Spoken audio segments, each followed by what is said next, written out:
Viral viral viral brand promoter মানে শুধু live করে যাব তা না। কেন লাইভে হেসে চিল্লা পাল্লা করতে হবে, মারামারি কাটাকাটি করতে হবে কেন? আপনার প্রতিদ্বন্দ্বীকে আপনি মনে করেন? এই তিনটাই ব্র্যান্ড প্রমোটার আছে, এই তিনজনই খালি ঝগড়া করে। কখনো কারোর প্রতি ক্রাশ খেয়েছিলেন? আমার ফার্স্ট বয়ফ্রেন্ডের সাথে আমি 5 years ছিলাম। এখন সবাই লাইমলাইটে থাকতে চায়। এত ব্র্যান্ড প্রমোটার, এদের মধ্যে আপনি আপনার নিজেকে কত মার্কস দিবেন? ডেফিনেটলি কাউকে আমার নিজের কম্পিটিটর মনে করি না। হ্যালো ভিউয়ার্স, স্বাগত জানাচ্ছি নিউজ24 special podcast show social media স্টারে। সাথে আছে আমি লিয়ানা এবং আমার সাথে আজ অতিথি হিসাবে আছেন সোশ্যাল মিডিয়া ইনফ্লুয়েন্সার বুশরা কবির। কেমন আছেন আপু? হাই লিয়ানা আপু, কেমন আছেন? আমি ভালো আছি। আমিও ভালো আছি। কেমন যাচ্ছে সবকিছু? আলহামদুলিল্লাহ অনেক ভালো যাচ্ছে। খুবই ব্যস্ততম দিন কাটাচ্ছি, দেখতেই তো পেলেন। আর রাস্তাঘাটে এত জ্যাম, এরকমও হচ্ছে যে অনেক স্কেজুয়ালসও দিতে পারছি না। সো সব মিলিয়ে অনেক ব্যস্ত হয়ে যাচ্ছে। কি নিয়ে ব্যস্ততা? আমার তো মেইনলি আপনি তো জানেনই আমি ব্র্যান্ড প্রমোশন করছি, তো বিভিন্ন জায়গায় আমাদের কন্টেন্টের জন্য যেতে হয়, যেখানে আমাদের 1-2 ঘন্টা লাগে যে ব্লগ বানাতে হয়, কন্টেন্ট বানাতে যাই। দেন হচ্ছে আমাদের ব্র্যান্ড প্রমোশন, লাইভ প্রমোশনের জন্য যেতে হয়। সো লাইভ প্রমোশনের সাথে যখন যাই দেখা যায় যে আমার ওটার সাথে অনেক কন্টেন্টস বানিয়ে দিতে হয়, আমাদের অনেক স্ট্যাটিক পোস্ট যায়। তো সব মিলে আসলে এগুলা নিয়ে অনেক বিজি থাকে। এই যে এত ব্যস্ততা, এই কিভাবে সামলান এগুলো? মানে সবাই যেভাবে সামলায় আমার মনে হয় যে এটা কোনো রকেট সায়েন্স না। সবাই অনেক কষ্ট করে এবং কষ্ট না করলে তো সাকসেস পাওয়া যায় না। কষ্ট যদি আমরা না করি তাহলে মনে করেন এখানে আমাকেও আপনি কিন্তু ডাকতেন না। সো কষ্ট তো একটু করাই লাগে, বাট এখন সয়ে গিয়েছে। আর মানে এটা just my day to day life. সবাই যেরকম অফিস করে আমারও সেরকম কাজ আর কি। আচ্ছা, ব্র্যান্ড প্রমোটার হিসেবে কাজের শুরুটা কিভাবে? আচ্ছা, এটা স্টোরিটা একটু লং। আমি তো অস্ট্রেলিয়ায় ছিলাম টিল 2020। তো তখন আমি তখন আই জাস্ট গেভ বার্থ। আমার বাচ্চা তখন মাত্র 3 মাসও হয়নি। তো ওকে জাস্ট দেখাতে বাংলাদেশে আমি নিয়ে আসি। আমি তখনও ওখানে চাকরি করতাম, জাস্ট আমি হচ্ছে গিয়ে ম্যাটারনিটি লিভে ছিলাম। তো মার্চের দিকে 2020 মার্চে কিন্তু আমাদের হঠাৎ করে কোভিড হিট বাংলাদেশের সবকিছু এরকম বর্ডার হচ্ছে ক্লোজ করে দেয়। অস্ট্রেলিয়ায় আমি যেতে পারি না। তো তখন যেটা হয় যে বাসায় ছিলাম, বাচ্চাকে বড় করছি, সবকিছু বন্ধ। ইনফ্যাক্ট কোনো হেল্পিং হ্যান্ডও ছিল না। আমাদের যারা ছিল সবাইকে আমরা বিদায় করে দিই। তো যখন এরকম চলতে চলতে একটা পর্যায়ে যখন আমার মেইল আসলো যে আমি যেহেতু যেতে পারছি না, বর্ডার ক্লোজ করা, ওরা বললো যে একটা সার্টেন টাইম পর তোমার ওই কাজটাও কিন্তু আর থাকবে না। তখন অনেক ফ্রাস্ট্রেটেড হয়ে যায়, বিকজ আমার পড়াশোনা শেষ করার পর থেকেই আমি হচ্ছে কাজ করি। আর আমার জেনারেশনে তখন দেখা যেত যে পড়াশোনা শেষ করে সবাই জব করতো বা বিজনেস শুরু করতো। এখন তো যাই হোক পড়াশোনার পাশাপাশি সবাই অনেক সাইড বাই সাইড কাজ করে থাকে। তো আমাদের সময় আমি হচ্ছে গিয়ে 23-24 এর দিকে যখন আমি পড়াশোনা শেষ করি তখন জব করি। মানে আই এম অ্যান ইঞ্জিনিয়ার, আমি ইঞ্জিনিয়ারিংয়ে পড়াশোনা করেছি। তো তারপরে বিদেশে চলে যাই, মাস্টার্স করে ডুয়াল ডিগ্রি নেই। তো ওখানেও সাইড বাই সাইড জব করতাম অ্যান্ড পড়াশোনা করতাম। তো ওখানে জবগুলা ছেড়ে চলে আসতে হয়। ছেড়ে মানে কি ম্যাটারনিটি লিভে। তো যখন এই মেইলটা আসে তখন আমি চিন্তা করি ও মাই গড, আমি এখন কি করব। তো আমার মাই আসলে আমাকে বলে যে মানে তুমি তো সুন্দর করে কথা বলতে পারো, তো তুমি এটা কাজে লাগাতে পারবা। তো আমি কেমনে, বলে কি যে তখন আমাকে কয়েকটা ভিডিও দেখালো যে এই দেখো বাংলাদেশে লাইভ প্রমোশন হয়। আমি তো জানতাম না, বিকজ আমি যে টাইমে বিদেশে ছিলাম, যে টাইমটুকু, সেই টাইম থেকেই আমাদের আসলে বাংলাদেশে লাইভ প্রমোশন শুরু হয়। সেটা ব্যাক ইন আই থিঙ্ক 2015-2016। আমি তখনই চলে যাই বিদেশে। তো আমি তো এই ব্যাপারটা জানি না। তো আমি জানতামই না যে এটাতে অ্যাকচুয়ালি মানুষ ইনকাম করে। আমি মনে করতাম যে বিভিন্ন ব্র্যান্ড তাদের মনে করেন সেলস গার্লরাই লাইভ করতেছে, এরকম মনে করতাম। ইনফ্যাক্ট আমি লাইভ দেখে অনেক কাপড় পছন্দ করতাম, আম্মুকে স্ক্রিনশট পাঠিয়ে দিতাম হোয়াটসঅ্যাপে, আম্মু ওটা কিনে ফেলতো। কিন্তু আমি জানতাম না এটাতে যে ইনকাম করা যায়। তো আম্মু বললো যে তুমি এটা ট্রাই করো, তুমি সুন্দর করে কথা বলো। আমার এই একটা ফ্রেন্ডের অনেক বড় শোরুম আছে, তোমাকে নিয়ে যায়, তোমার কথা আমাকে বলেছে। তো আমি তো মনে করলাম যে আচ্ছা কিছু একটা স্টার্ট করি। তো আমার মনে আছে ফার্স্ট স্টার্টেই আমি কিন্তু 6,000 টাকা লাইভে পেয়েছিলাম। And my live was pathetic. 1.5 ঘন্টায় 15টা লাইভ, মানে 1.5 ঘন্টায় 15টা কাপড়ও দেখাতে পারি না। এখন আমরা হাফ অ্যান আওয়ারে 20-25টা কাপড় দেখাই দিতে পারি। তো এত বাজে ছিল, বাট কেন জানি সামহাও মানুষজন আমার লাইভ সেশন লাইক করেছিল। অ্যান্ড আমি 2018 বাংলাদেশে আসার আগেই অস্ট্রেলিয়াতে হচ্ছে ইনস্টাগ্রামে একটা নিজের পার্সোনাল ব্লগ পেজ খুলি।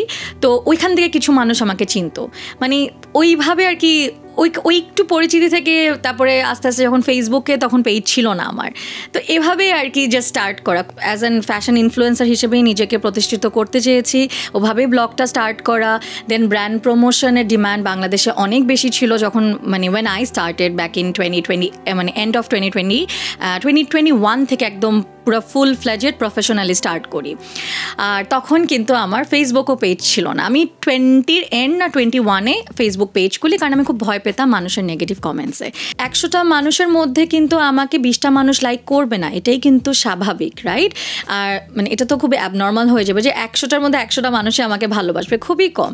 Shahrukh Khan biggest star in the world, ওনার কত হেটার্স আছে, তাই বলে কি উনি কি বিগেস্ট স্টার না? তো এরকম তো 2 to 3 or 10% তো একটু হেটার্স থাকবে, আর আমি ওগুলো সয়ে গিয়েছে, এখন আর আসলে তো কেয়ার করি না। আর ইন জেনারেল আলহামদুলিল্লাহ আমার খুব যে থাকে না মানুষের যে 50টা কমেন্টে 40টায় ব্যাড কমেন্ট, 10টা ভালো কমেন্ট, তার মধ্যে 5টা পেইডও থাকে মানুষের, তো আমার যদি 5টাও কমেন্ট আসে। যখন শুরুটা করেছিলেন তখন কি মনে হয়েছিল যে আপনি এতটা ফেমাস হবেন বা আপনাকে মানুষ এতটা ইজিলি অ্যাকসেপ্ট করে নেবে, ভালোবাসা দিবে? আমি কি ফেমাস? আমার কাছে তো লাগে না।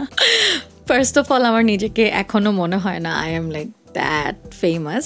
আপনি তো একজন পাবলিক ফিগার। হ্যাঁ, কিন্তু ওভাবে আমার কাছে মনে হয় যে আমি যেটা ডিজার্ভ করি আমি এখনও ওরকম ফেম পাই নাই। আমার কাছে আমি যদি আপনাদের মনে হয় যে ফেম পেয়েছি অতটুকুই, I think I am happy. আমি যখনই যা পাই আমি খুবই স্যাটিসফাইড থাকি, মানে আমার আসলে এর চেয়ে বেশি পাওয়ার কিছু নাই মনে হয়। As a best brand promoter হিসেবে আমাকে সিলেক্ট করা হয়েছিল, অ্যান্ড আমার সাথে কোনো কন্ট্রোভার্সি হয় নাই, অ্যান্ড অন্য কার সাথে কি কন্ট্রোভার্সি হয়েছে ওটা নিয়ে আসলে আমার কথা বলার কোনো ইচ্ছাও নাই। আমরা যারা আগে, মানে আমি তো 5 বছর ধরে করছি, আমি নিজেকে প্রতিষ্ঠিত করতে আমার আই থিঙ্ক 3 বছর তো লাগলো, মানে আমাকে মানুষ বেশি করে চেনা শুরু করলো, আই থিঙ্ক 3 ইয়ার্স তো লেগেছে। তো এর মধ্যে আমি এই ইয়ার দেখছি মানে প্রতি 2 দিনে মনে হয় একটা নতুন করে ব্র্যান্ড প্রমোটার হচ্ছে। মানে মানুষ যতই ব্র্যান্ড প্রমোটারকে খারাপ বলে, কিন্তু আমার কাছে মনে হয় মানুষ মনে মনে আসলে ব্র্যান্ড প্রমোটার হতে যাচ্ছে। বাংলাদেশে ব্র্যান্ড প্রমোশন এবং ইনফ্লুয়েন্সার মার্কেটিংয়ের বর্তমান অবস্থা কি? এটার অ্যান্সার তো আপনি নিজেই দিয়ে দিলেন যে এত ব্র্যান্ড প্রমোটার। হ্যাঁ, আমাদের এখন প্রতি 2 দিনে একটা করে নিউ ব্র্যান্ড প্রমোটার আসছে, and I am actually happy যে ফাইনালি এই ইন্ডাস্ট্রিটা ইটস গ্রোয়িং অ্যান্ড মানুষ পজিটিভলি নিচ্ছে। এখন বাবা মারাই খুব প্রাউডলি বলছে আমার মেয়ে তো ব্র্যান্ড প্রমোশন করছে। এখন সবাই লাইমলাইটে থাকতে চায়, দরকার হলে ফ্রিতে করে দিব, বাট আমি লাইমলাইটে থাকবো। বাট আলহামদুলিল্লাহ আমার মধ্যে ফেম বা লাইমলাইট এটা কখনোই কাজ করে নাই, কেউ কোনো দিনও বলতে পারবে না। বড় বড় ব্র্যান্ড আমি রিজেক্ট করে দিয়েছি আমার সাথে রেমুনারেশনে যায়নি দেখে। আমার কথা হচ্ছে আমি ওনাদের নাম ভাঙিয়ে আমার নামটা বড় করার আমার দরকার নেই। আমি যতটুকু আমার নাম আছে আই থিঙ্ক আই মেন আমি আসলে এত ফেমের পিছিয়ে দৌড়াই না। আচ্ছা, ফ্যামিলিতে কে কে আছে আপনার? আচ্ছা, ফ্যামিলিতে অবশ্যই আমার যদি মানে বিয়ের পরে ফ্যামিলি পরে, আগে মেইন আমার আব্বু আম্মু বেঁচে আছে আলহামদুলিল্লাহ। আর আমার ছোট একটা বোন আছে, ও কানাডায় থাকে। আমরা 2 বোনই। আর হচ্ছে আমি তো ম্যারিড, তো অবভিয়াসলি তো আমার হাজব্যান্ড আছে এবং আমার একটা ছোট বেবি আছে। She is going to be 6 এই নভেম্বরে। আচ্ছা আপু, এবার আপনার কাছে জানতে চাই সোশ্যাল মিডিয়া ইনফ্লুয়েন্সার যারা, তারা একজন আরেকজনকে নানাভাবে পিঞ্চ করে, কাদা ছোড়াছুড়ি করে থাকে, এই বিষয়টা কেন হয়? আমরা সব ব্র্যান্ড প্রমোটার এরকম না। মনে করেন 100টা ব্র্যান্ড প্রমোটার, ওটার থেকে ম্যাক্সিমাম 5 জন, ম্যাক্সিমাম সেটা বললাম, কিন্তু আমার তো গোনায় মনে হয় 3 জনই আসে, ম্যাক্সিমাম 5 জন হচ্ছে এই যে একটু কাদা ছোড়াছুড়ি করে। বাকি সবাই সুন্দর মতো নিজেদের মতন কাজ করে যাচ্ছে। অ্যান্ড যেটা বললাম, নেগেটিভ পাবলিসিটিটা করতে সবাই পছন্দ করে, তো ঘুরে ফিরে ওনাদের ছোট ছোট ক্লিপ, সব নিউজ, সব রিপোর্টাররা ওটাই করে। তো আমরা মনে করি এই 3টাই ব্র্যান্ড প্রমোটার আছে, এই 3 জনই খালি ঝগড়া করে। আসলে কিন্তু না, আমাদের হাজার আমাদের ক্লিপ তো কখনো ভাইরাল হচ্ছে না, আমরাও কিন্তু লাইভে অনেক কথা ভুল বলি বা কি বলি, বা আমাদের একটু উল্টাপাল্টা হয়, আমাদেরও ব্যাড কমেন্টস আমরাও কিন্তু পচা করে একটু মাঝে মাঝে রিপ্লাই দিই যখন একদম মাথার তারটা ছিঁড়ে যায়। কিন্তু ওগুলা কখনো ভাইরাল হবে না। কেন? বিকজ আমরা তো লাইভে এসে ঝগড়াও করব না, আমরা বা গালিগালাজও করব না, কিছুই করব না। এটা আমি একটু ক্রেডিট দিব এডুকেশন আমাদের ফ্যামিলি আমাদের ভিতর থেকে আমাদেরকে যে এডুকেশনটা দিয়েছে, আমাদের বাবা মা যেভাবে আমাদেরকে বড় করেছে, আমরা সবসময় শিখেছি যে এই জিনিসগুলা ঘরের বাইরে যাবে না। সবারই রাগ আছে, সবারই জিদ আছে, বাট আমি যদি একটা পাবলিক প্ল্যাটফর্মে কাজ করি, আমার ওটা মাথায় রাখতে হবে, এটা পৃথিবীর যে কোনো প্রান্তে থেকে আপনাকে দেখবে। আপনার বাচ্চা বড় হয়ে কিন্তু এগুলো তো থেকে যাবে, আর্কাইভ হয়ে যাবে, রাইট? মানে আর্কাইভড হয়ে থেকে যাচ্ছে, তো ও কি মনে করবে? তো এটা তো একটা শিক্ষা। আমার যতই রাগ থাকুক, একটু নিজেকে তো কন্ট্রোল করব। আমরা তো কাদা ছোড়াছুড়ি আমরা আসলে করি না, ওই 2-3 জনই। তো আমরা যদি ওনাদেরকে প্রমোট না করি, দেখবেন কেউই কিছু করছে না। আসলে একজন ব্র্যান্ড প্রমোটারের জন্য ভাইরাল হওয়া কতটা জরুরি? আপনি কি করেছিলেন ভাইরাল হওয়ার জন্য? একদমই জরুরি না। আমি ভাইরাল তো না, আমি আপনাকে ফার্স্টে বলেছি আমি কি ফেমাস। আমার কাছে তো আমার নিজেকে ভাইরালও মনে হয় না, ফেমাসও মনে হয় না। বাট ইয়েস, আমার কাজ ভালো। আমার কথা হচ্ছে আমি ভালো কাজ করি, এটাতে আমি আই টেক প্রাইড। আমি এটা ক্রেডিট নিই আমার নিজের শিক্ষা। আমি মাস্টার্স গ্র্যাজুয়েট একটা মানুষ, তো অবশ্যই আমি অনেক দূর পড়াশোনা করেছি, তো আর আমি তো দুনিয়াটাও দেখছি, তাই না? আর আমার একটা বেবি আছে, সো অনেক তো বয়স হলো। তো এটার জন্য তো আমি যা বুঝলাম যে আমি যদি ফেম পেতে চাই বা সাকসেসফুল লাইফ লিড করতে চাই, একটা সাকসেসফুল ক্যারিয়ার চাই, আমার ভাইরাল হওয়া লাগবে না, ফেমাস হওয়া লাগবে না।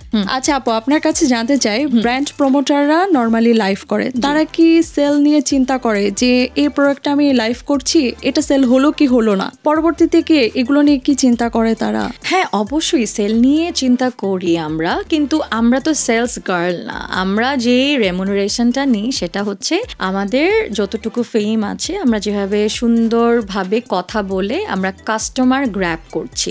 তো আমরা কি করছি? প্রমোশন করছি। মনে করেন একটা লাক্সের অ্যাডভার্টাইজ যে দেখি আমরা, হ্যাঁ, লেটস সে যে মিমাপু বা আরও বড় বড় করিনা কাপুর লাক্সের অ্যাড করে, ও কি কখনো চিন্তা করে লাক্সের কয়টা সেল হয়েছে? ও কিন্তু ওর রেমুনারেশন নিয়ে চলে যাচ্ছে। আমাদের এটা কি লাইভে সেম জিনিস অ্যাডভার্টাইজ করছি যে আসেন দেখেন আমাদের প্রোডাক্ট এসেছে, সুন্দর সুন্দর, দেখে যান, ভালো লাগলে কিনে ফেলেন। আমরা আরও অ্যাক্সেসিবল করে ফেলেছি আমাদের শপিংটাকে। ব্র্যান্ড প্রমোটার যারা, তাদেরকে নর্মালি পাবলিক বলে যে কাপড় বিক্রেতা কিংবা মেকআপ বিক্রেতা, এই ধরনের কথা বলে, আপনিও শুনেছেন নিশ্চয়ই। তো এই ধরনের আমাকে এখন পর্যন্ত কেউ বলে নাই। আচ্ছা, অনেকেই শুনেছে। হ্যাঁ, অনেকেই শুনেছে। তো এই বিষয়টাকে আপনি কিভাবে দেখেন? লাইভ প্রমোশন করে নিজের ব্র্যান্ডটাকে নিজেই এন্ডোর্স করছে, তো খারাপ কিছু? সেও তো একটা কাপড় বিক্রেতা, সে লেজিট কাপড় বানায়, কাপড় সেল করছে, তো আমার কাছে কিছুই লাগে না। বাট হ্যাঁ, ওই যে আমাদের মাঝে মাঝে শুনছি এটা নাকি বলে ফেরিওয়ালা, হ্যাঁ, বিভিন্ন ধরনের অনলাইন ফেরিওয়ালা। আমাকে বলে নাই, বাট এটা শোনার পর বলতে পারে, জানি না। আপু, এবার আপনার কাছে জানতে চাই, আপনার এই পর্যন্ত আসায় সবচেয়ে বড় অ্যাচিভমেন্ট কি? লাইভ প্রমোশন হচ্ছে আমি ইন্টারন্যাশনালি অনেক কাজ করেছি। যেমন মানে আমি বাংলাদেশ থেকে একটা ব্র্যান্ডের থ্রুতে আমি ইন্ডিয়াতে একটা বড় ব্র্যান্ডের সাথে কোলাবোরেট করতে পেরেছি, এবং ইউজুয়ালি ওরা কখনোই লাইভ প্রমোশনের জন্য কাউকে, ইনফ্যাক্ট ওরা পিকচার পর্যন্ত আপনাকে ক্যাপচার করতে দিবে না। বাট বাংলাদেশ থেকে যেহেতু ওরা ওই ব্র্যান্ডের কাপড় এনে বাংলাদেশে সেল করে, তো ওরা চেয়েছিল ওদের রিপ্রেজেন্টেটর হয়ে আমি ওখানে গিয়ে একটু লাইভটাও করে দিব, তাহলে ডিরেক্টলি একটু দেখতে পারলো আর কিছু প্রমোশনও হলো। তো আমি ইন্ডিয়াতে বেশ কয়েকবার গিয়ে ব্র্যান্ড প্রমোশন করেছি। কখনো কারোর প্রতি ক্রাশ খেয়েছিলেন বা আপনার পিছনে ঘুরেছে এমন কোনো মজার? অনেক। নর্থ সাউথে ছিলাম, নর্থ সাউথে অনেক দেখা যেত এভরি 3 months আফটার, তো আমাদের একটা সেমিস্টার হতো, তো নিউ জানি না আমার নাম্বার কোত্থেকে পেতো, ছেলেরা মেসেজ করতো, তারপরে আস্ক আউট করতো, এগুলো হয়েছে। কি টাইপের মেসেজ ছিল? ইউ আর সো বিউটিফুল, মানে কমপ্লিমেন্ট, অনেক কমপ্লিমেন্ট। আমার এত আগের কথা আসলে তো মনেও নেই, বাট নর্থ সাউথে I was quite popular. I think এটা যখন দেখবে আমি শিওর এটা মজা নেবে সবাই। বাট হ্যাঁ, নর্থ সাউথে আই ওয়াজ কোয়াইট পপুলার। আমি ছিলাম ইঞ্জিনিয়ারিং ডিপার্টমেন্টে, বাট আমাকে বিবিএতে এমন কোনো ছেলে মেয়ে নাই যে চিনতো না। আমার ছিল কয়েকটা বয়ফ্রেন্ডের সাথে, মানে আমার 3টা আর কি সিরিয়াস বয়ফ্রেন্ড ছিল। আমার ফার্স্ট বয়ফ্রেন্ডের সাথে আমি 5 years ছিলাম। I am very committed person. আমি যদি কারোর সাথে প্রেম করি, আমি তাকে ছাড়া আমি দুনিয়াতে কাউকেই বুঝি না। আপনি একজন সোশ্যাল মিডিয়া স্টার, আপনার অনেক ফলোয়ার আছে, আমরা আপনার পেজে দেখেছি। কেমন লাগে? আপু অনেক ভালো লাগে, দেন অ্যাগেন একটু কষ্ট লাগে। আমি মনে করি আই ডিজার্ভ মোর। আমার আসলে ওই যে আমি তো আসলে পেজ বুস্টও করি না, ফলোয়ার্স কিনিও না, কিছুই করি না। মিলিয়ন ফলোয়ার্স থেকে যদি সবাই গালি দেয় তার থেকে আমার মনে হয় যে কম থাকুক বাট সবাই লাভ করুক, ওটাই ভালো আমার কাছে। এটাই আই এম স্যাটিসফাইড। ব্র্যান্ড প্রমোশনের ক্ষেত্রে কোন বিষয়টা মাথায় রাখা উচিত? ব্র্যান্ড প্রমোশনের ক্ষেত্রে আপু প্রথমেই আমি যেটা বললাম যে হার্ডওয়ার্ক তো খুবই ইম্পর্ট্যান্ট। আপনি যখন যে প্রোডাক্টটা দেখাচ্ছেন সেই প্রোডাক্ট সম্পর্কে নলেজ, এটা খুব ইম্পর্টেন্ট আপু। এখন অনেক নিউ প্রমোটার আসছে, কিছু জানেই না, উল্টা পাল্টা মনে করেন অর্গ্যানজাকে মসলিনকে অর্গ্যানজা, জর্জেটকে শিফনকে কটন, মানে এগুলো তো হয় না, তাই না? বা একটা লেটস একটা জুয়েলারি দেখাচ্ছি, ওটা কি কাট, ওটা সম্পর্কে একটু জানা। তো এটাই বললাম, স্টাডি করতে হবে। যদি কখনো কেউ কোনো কিছু নিয়ে আপনাকে নিয়ে ট্রোল করলো, তো তখন আপনি এই বিষয়টাকে কিভাবে হ্যান্ডেল করবেন? আমি আসলে জানি না ওটার লেভেল অফ ট্রোলিংটা কোন লেভেলে আর কি গিয়েছে, তো দেখতে হবে।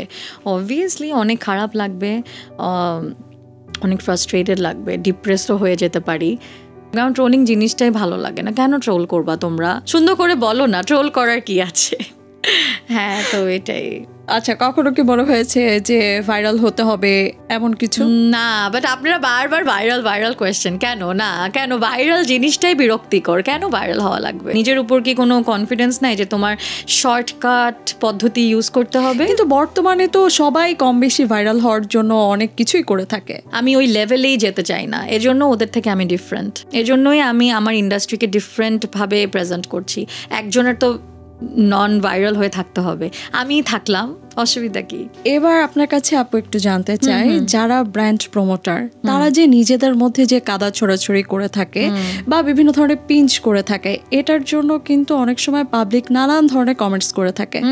আমরা দেখি যে অনেক আজে বাজে কমেন্টও সেখানে করে। তো এইটার থেকে আসলে কি করা উচিত? যে যারা এগুলা করছে তাদেরকে কমপ্লিটলি আনফলো, ব্লক, একদম বয়কট করে দেওয়া উচিত। ওনাদেরকে বয়কট করে দিলে এই কাদা ছোড়াছুড়িগুলাও বন্ধ হয়ে যাবে। মানে ডুড, রিজিক আসতেছে, আমি রিজিককে কেন ফেলে দিব? আমার কি ঠেকা? তুমি না কাজ করলে না কাজ করো, আমি তো আমার কাজটা করে যাব। ওরা বোকামি করছে আমাদের, মানে এটা হচ্ছে বোকামি। হ্যাঁ, আর উনি বলছে হয়তো বা উনি খারাপ, উনি বলছে উনি খারাপ, দুজনকে যদি আপনি ব্লক করে দেন, কেউই ভালো না, বাদ। আমার কথা হচ্ছে এটা। অ্যান্ড যেহেতু সবাই বলতেছে যে ভাইরাল, তো মেবি ওনারা ভাইরাল হওয়ার জন্যই করছে। মেবি ওনাদের এখন হাতে কাজ কম, অর মেবি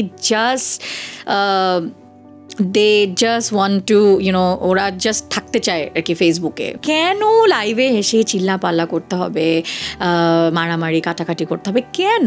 মানে আই ডোন্ট নো, মানে বিরক্তি করে। আচ্ছা আপু, এবার আপনার কাছে জানতে চাই, সোশ্যাল মিডিয়াতে যে কাদা ছোড়াছুড়ি হচ্ছে বা একজন আরেকজনকে পিঞ্চ করছে, এই বিষয়টা কিভাবে এড়িয়ে চলা সম্ভব? আমি তো কমপ্লিটলি এড়িয়ে চলছি। এই যে আপনার সাথে এতক্ষণ ইন্টারভিউ দিলাম, আমি কমপ্লিটলি ইগনোর করেছি। আমার কথা হচ্ছে আমি ওনাদেরকে লাইমলাইট দিব না, আমার ইচ্ছা নাই। ওনাদের কথা হচ্ছে ওনাদের নাম নিলেও ওনারা ভাইরাল, ওনাদের নাম নিলে আমি নাম নিতে চাইও না, আমি ভাইরাল হতেও চাই না। তো জাস্ট যেটা বললাম, unfollow, block and you are done. যদি আসে সব হিডেন করে দেন। ফেসবুকে তো অনেক অপশনস আছে, ব্লক করা যায়, রিপোর্ট করা যায়, মানে আপনার যেটা খুশি আপনি করেন। মানে ওনাদেরকে যদি আপনি দেখতে না চান, আপনি গালিগালাজ করবেন না, সিম্পলি আনফলো করে দেন, সিম্পলি ব্লক করে দেন, বাস আপনি সুন্দর মতো কাদা ছোড়াছড়ি এড়িয়ে যেতে পারবেন। আপনাকে অসংখ্য ধন্যবাদ আমাদের অনুষ্ঠানে আসার জন্য। Thank you so much for having me News24 and social media star এত সুন্দর আয়োজন করেছে আমাদের জন্য। So I am really glad and honoured. Thank you once again. দর্শক, এই ছিল আমাদের আজকের আয়োজন সোশ্যাল মিডিয়া স্টার। আবারও দেখা হবে নতুন কোনো অতিথিকে নিয়ে। ততদিন পর্যন্ত সবাই সুস্থ থাকুন, ভালো থাকুন, দেখতে থাকুন News24।